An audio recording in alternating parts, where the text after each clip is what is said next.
For more on this, we're now joined by Khalid Sayed. He is the Western Cape ANC Provincial spokesperson. He joins us now via our video link. Khalid, thank you so much for your time this evening here on SABC News. Perhaps let's start off here. What is your reaction as the ANC in the Western Cape when it comes to what is transpiring in the city of Cape Town?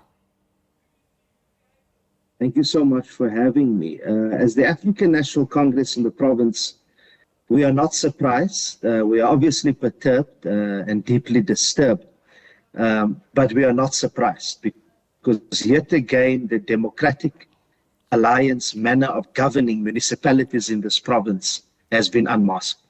Not too long ago, I think this was in December, we had the arrest of the DA mayor of Bergrivier for the possession of firearms, unlicensed firearms, and drugs in his home.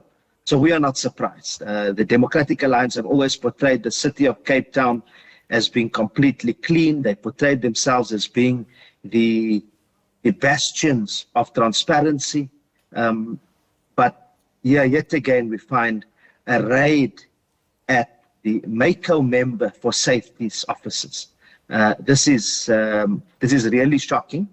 We are reiterating call that this particular MACO member, Councillor J.P. Smith, as well as Anthea Limburg, they need to be suspended pending an investigation.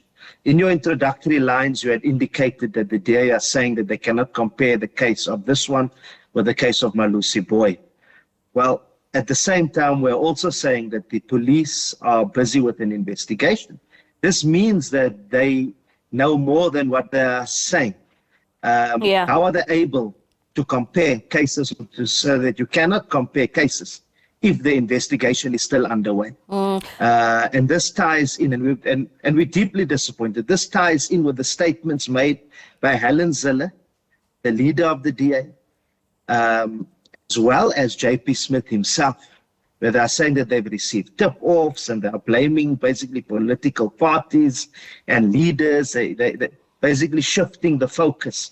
But these are very dangerous statements because these statements actually interfere with the investigation. They cloud the integrity of the investigation. So in the interest of the rule of law, we are saying that there needs to be a suspension, but also we are very disappointed that instead of taking the citizens of South Africa and the people of the Western Cape into confidence as to the real rot that's happening in the city of Cape Town. They have gone, the Democratic Alliance leadership have gone and tried to defocus us. All right, and maybe let's come to some of the statements that we have heard. And the Western Cape government has been silent. We've not heard from the Premier as yet. You were saying? Maybe let's also go into some of the statements which have come out from, the MACO member, J.P. Smith, also saying that this is a political witch hunt. But do we actually know, when it comes to this investigation, what is in relation to? We know that, it's in regards to tender fraud. As leaders of political parties in the Western Cape, do we know the exact circumstances here surrounding this investigation? Look, you've stated it. It's relating to tender fraud, housing tender fraud. And again, in the interest of respecting the rule of law and protecting the integrity of the investigation, I would not want to go and speak any further about circumstances.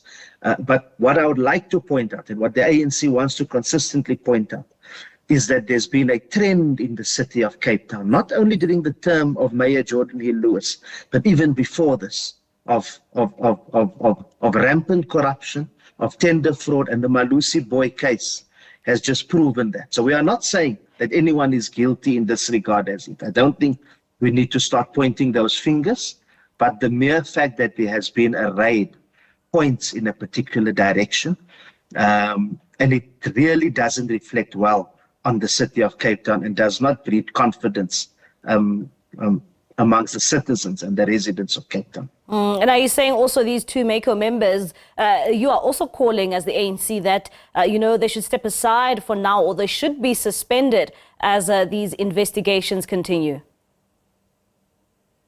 most certainly they should be suspended as these investigations continue. Also, there are two spheres of government that have been very silent in this regard.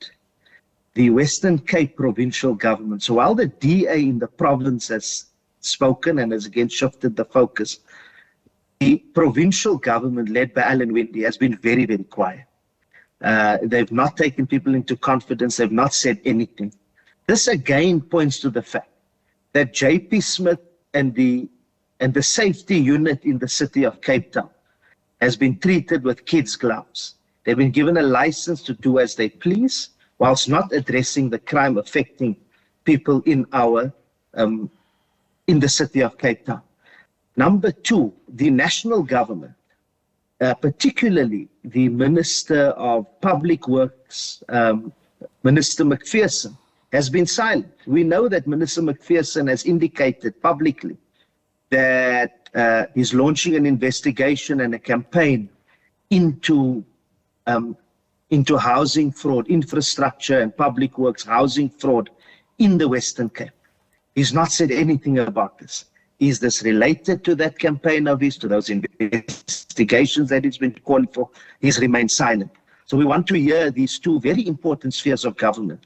They must not be blinded by the fact that Mr. Smith or Councillor Smith is a member of the political party of the leaders in these two spheres of government. All right. To whom this particular case is relevant. All right, Khalid, thank you so much for your time there. That is Khalid Sayed. He is Western Cape ANC Provincial spokesperson, talking to us there about that developing story coming out from the Western Cape. Of course, some of the information in that regard in that story still remains quite vague. But of course, as soon as the Hawks are able to give us some sort of comment, of course, the ANC, or rather the SABC, will continue to give you further information in that regard. That's